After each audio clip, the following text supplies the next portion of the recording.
Assista agora o programa Mais Cidadão.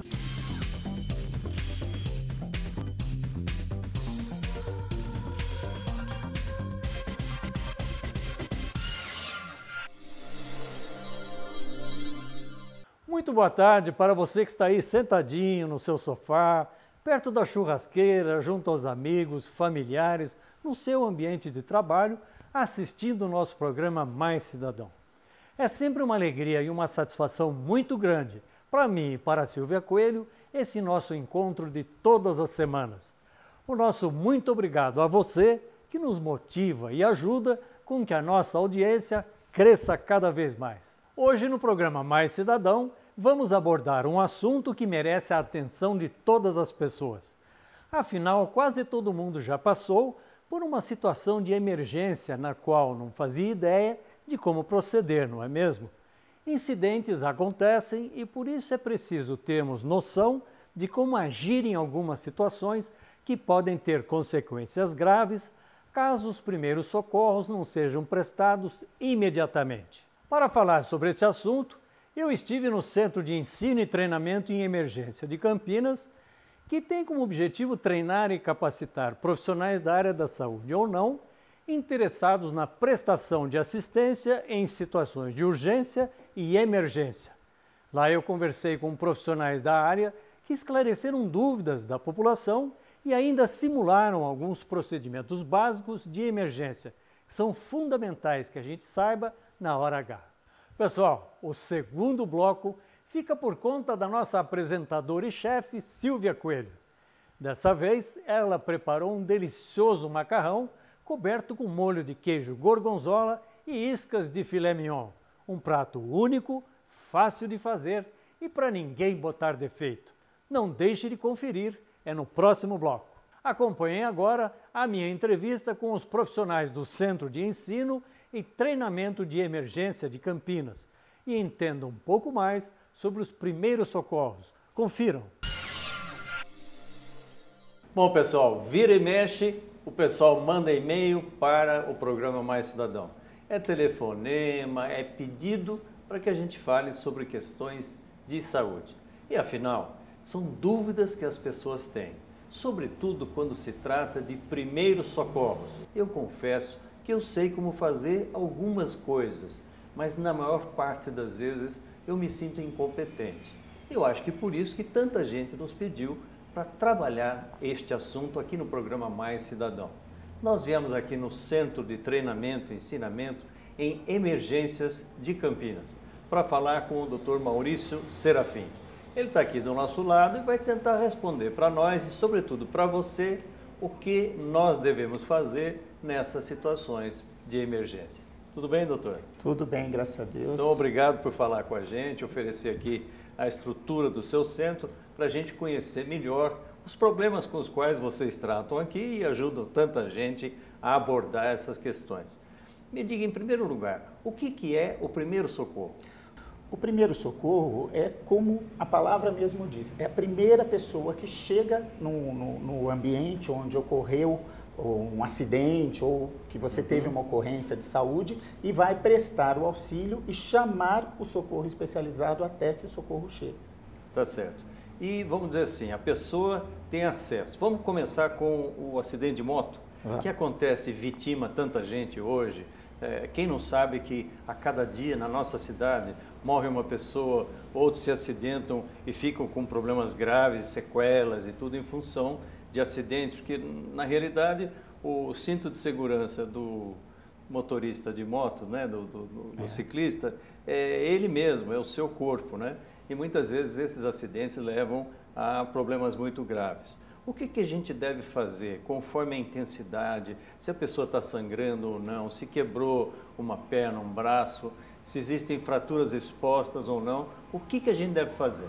Em primeiro lugar, quando a gente pensa em parar e socorrer um acidentado, a primeira premissa do socorrista é: eu tenho segurança para parar e socorrer.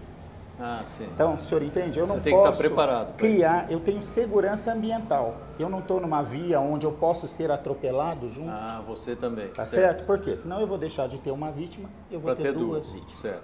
Se eu não tiver segurança para parar, eu peguei um acidente na autoestrada, é de noite, eu não tenho sinalização adequada, eu não tenho preparo para fazer essa sinalização adequada. O que eu devo fazer? Seguir e chamar socorro. Chamar socorro. O Ou detalhe, parar naqueles telefones da exato, estrada e pedir identifique socorro. o local mais exato possível para que o socorro consiga ser o mais preciso Agora, possível. se o motoqueiro estiver no meio da estrada e pode passar um carro em cima dele, pelo menos eu não posso tirá-lo de lá? Pode passar um carro em cima dele, em cima do senhor. De você. Entende? Mas pelo menos você põe lá um triângulo mostrando, parando, o socorro mostrando. em autoestrada, ele segue normas, inclusive de isolamento do local do acidente. Entendi. Então, se você não tem o preparo, o que os socorristas eles recomendam é chame o mais rápido possível pelo socorro e não se exponha a qualquer perigo.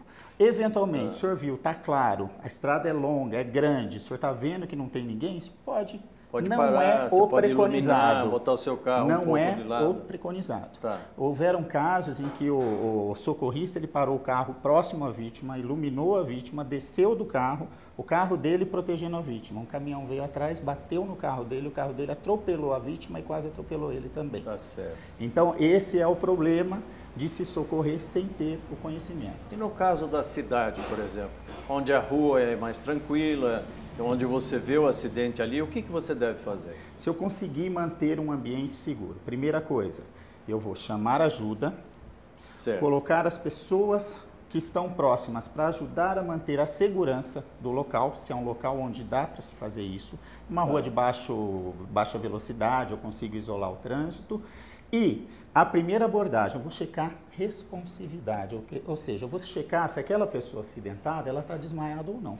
Certo. Tá certo? Então você faz a medida da pulsação. O leigo chama batendo nos ombros do paciente. Certo. Pulsação é difícil de achar. Então, se a pessoa está se mexendo, ela tem pulsação. Se a pessoa está respirando, ela tem pulsação. Certo. Se a pessoa não está respondendo e você não vê nenhuma movimentação, seja respiratória ou algum braço se movendo, o leigo vai partir do princípio que ela está numa parada. Certo. E aí já vai começar compressões torácicas. E como é que é essa compressão? A gente junta os dedos e faz a pressão e faz o boca a boca junto, sucessivamente? Como é que é? Se o senhor não tem nenhum treinamento, você não vai fazer o boca a boca. Se eu não tenho um método de barreira para me proteger de uma possível infecção, eu estou autorizado a não fazer o boca a boca. Eu vou fazer só compressões torácicas. As compressões, a gente espalma as mãos.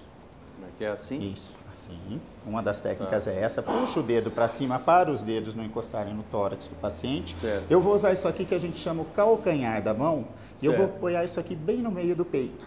E nesse osso aqui que chama externo, no meio dele. Tá certo? E aí, mantendo os cotovelos duros, eu vou comprimir forte e rápido e deixar voltar. Essa compressão tem que afundar o tórax no mínimo 5 centímetros. Não diga. Tem que ser uma compressão forte. Isso não pode quebrar os ossos da pessoa? Eventualmente pode. Se a gente estiver fazendo na posição correta, é menos chance, mas pode fraturar.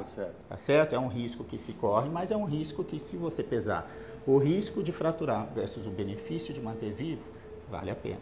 Bom, tá certo? Nós estamos falando de acidente de moto, mas naturalmente os acidentes de carro, de ônibus, às vezes acontecem e seguem a mesma rotina. A mesma rotina. Quer dizer, o acidentado, seja na cidade ou na estrada tal, você tem que saber quais são as condições de abordagem, se você tem condições de fazer, se você tem preparo para fazer, e a maneira adequada e inclusive a forma que talvez todos nós possamos, desde já, imaginar o seguinte: se for na cidade e eu não tiver condições de fazer nada, como é que eu chamo? Eu chamo quem? Aqui em Campinas a gente chama SAMU ou bombeiro. Os números aqui, 192 para o SAMU, 193 para o bombeiro. Tá certo. Tá certo? Esse é o socorro público e que esse socorro ele vem funcionando cada vez melhor. Nós temos hoje estrutura para atingir um tempo aí de 10 minutos, para chegar a 15 minutos? Dependendo do local e dependendo do dia. A nossa estrutura ela tende a crescer.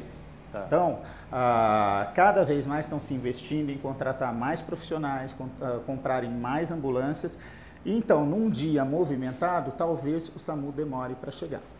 Tá certo? Por isso que é importante, quando você passa a informação, você dá detalhes da informação corretamente para eles saberem a gravidade e parar com essa história de trote em número de emergência. Claro. Bom, isso é muito grave. Nós nem vamos falar de trote aqui, porque de coisa negativa nós estamos cheios, né? Não é? Vamos falar de coisa séria. O trote é inaceitável. Exato. Bom, na estrada, como é que eu faço? Digamos que na Bandeirantes ou na Anhanguera, na Santos Dumont, o que eu faço? Tem aqueles telefones espalhados a cada 1 quilômetro. Que você pode anda chamar. e vai lá e chama. Exatamente. Tá, e eles vêm com a mesma rapidez. O ideal, quando você chamar, é você já colocar para eles.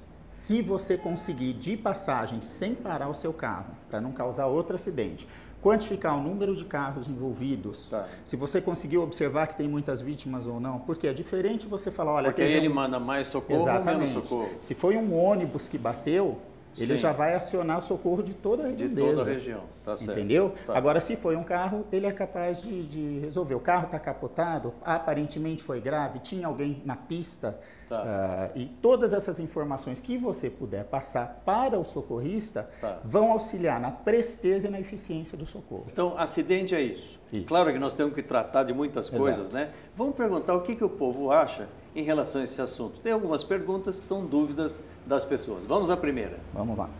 Como identificar uma pessoa em estado de choque e o que fazer nessa hora? O estado de choque é um estado em que o oxigênio ele não chega no tecido, então a pessoa começa a passar mal. Quais são os sinais de que a pessoa está em estado de choque? Ela perde a cor, ela fica fria, sudoreica, ela para de contactuar, ela para de responder para você, ela vai ficando mais quietinha, a tendência é ela ir passando mal porque a pressão vai caindo e e ela tem alguma coisa que possa ter causado isso, por exemplo, nos acidentes. Você pode não ter nenhum desvio, mas ela pode ter uma fratura interna, uma fratura que gerou uma hemorragia ou uma hemorragia interna, e ela de repente estava respondendo para você, começou a suar, passar mal, ficar fria, está falando, parece que eu vou desmaiar. Esse é típico uma pessoa que pode estar entrando em choque. Se alguém convulsionar na minha frente, o que eu devo fazer? Muito bem, a convulsão ou ataque, mais conhecido pelos leigos, é quando a pessoa tem um problema de circulação de energia na cabeça. Bom, independente do problema, o que fazer? Essa pessoa, ela não deve ser contida, porque isso é um movimento involuntário, tá? Essa pessoa, ela deve ser colocada deitada no chão, com alguma coisa para proteger a cabeça. Se você não tiver um travesseiro, que geralmente na rua a gente não tem, um agasalho, uma camisa, dobra, coloca.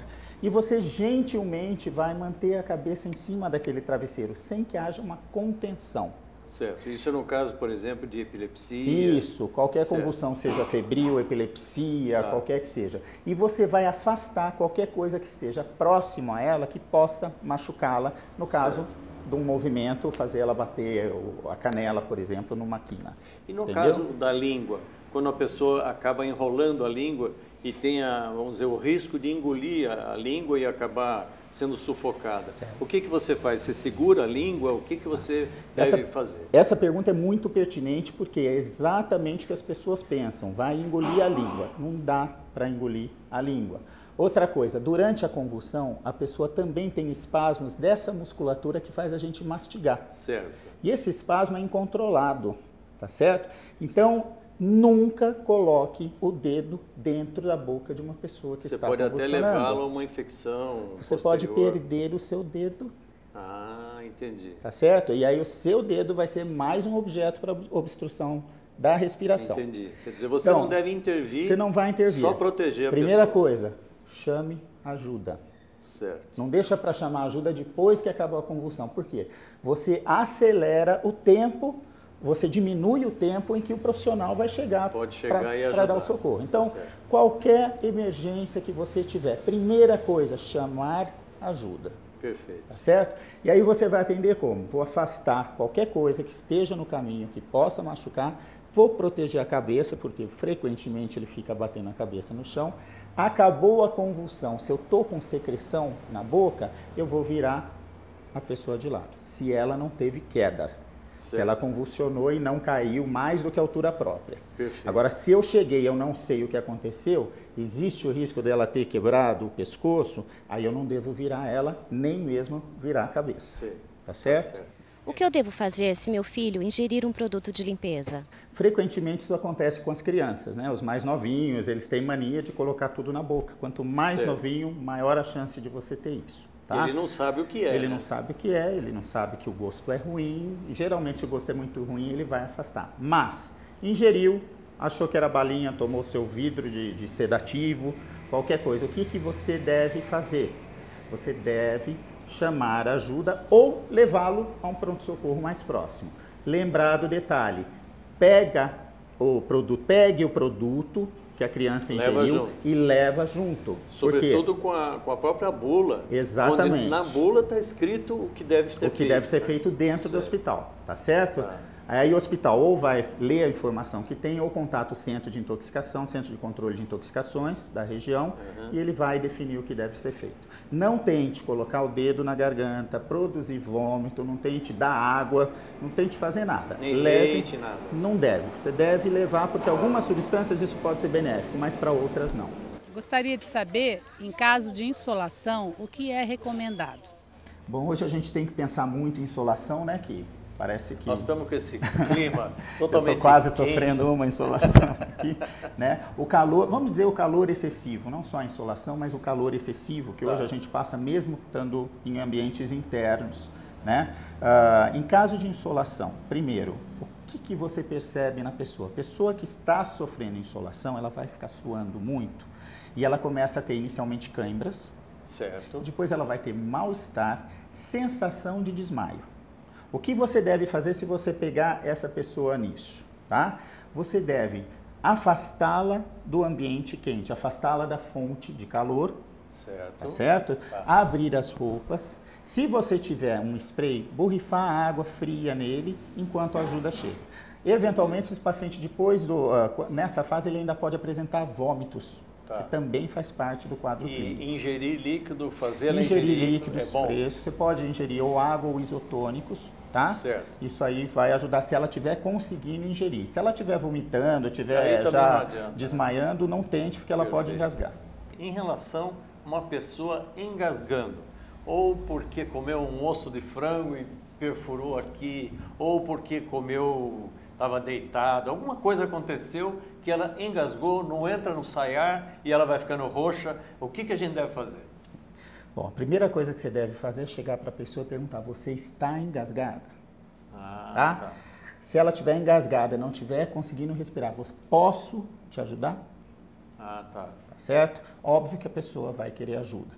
Existem técnicas para você fazer o desengasgo enquanto a pessoa não desmaia, ou seja, naquele minutinho você em que ela engasgou. Pega ela por trás e Exatamente, dá aquele tranco professor. aqui na região do diafragma. É isso, existe a técnica certa, mas se você não souber, pega e faz. A técnica vai você fechar a mão, polegar para cima, o polegar entre o umbigo e o fim desse osso aqui que chama externo. E por trás... Tem esse buraquinho aqui e o umbigo, mais ou menos aqui no meio. Mais ou menos aqui, tá? Certo. E por trás você abraça a pessoa e você vai comprimir e puxar para cima. Comprimir e dar um golpinho comprimir assim. E puxar para cima. Tá. O que você quer promover? Uma coluna de ar. Você quer que ela jogue o ar com força para fora. Certo. E com isso ela às vezes consegue se livrar do objeto. Tá. Algumas vezes você consegue, e se você não conseguir, o que vai acontecer? Aquela pessoa que está nos seus braços, ela vai fazer o quê? Ela vai amolecer, ela vai desmaiar, e se você não resolver o problema, o coração dela vai parar. Certo. Então, o que você faz nessa hora? Você vai deitar ela no chão e você começa compressões torácicas. Na massagem cardíaca, o único detalhe é que a cada 30 compressões, se você for fazer, se você tiver treinamento e um método de barreira, você vai fazer a ventilação, a respiração, né? Antes de fazer a respiração, sempre olhar a boca para ver se saiu alguma coisa, para você não jogar de volta para dentro. E você colocar a mão, tentar tirar, você não deve fazer. Sem você observar, fazer o que a gente chama antigamente de varredura cegas, botar o dedo para ver se eu acho alguma coisa, não. Não adianta. Porque eventualmente essa pessoa não está desmaiada e ela trava o dente e você perde o dedo e complica toda a situação. Entendi. Doutor Maurício, muito obrigado pela sua participação. Tenho certeza que foi muito útil para todo mundo que está nos assistindo. E eu que agradeço, é um prazer estar aqui no seu programa. Muito obrigado.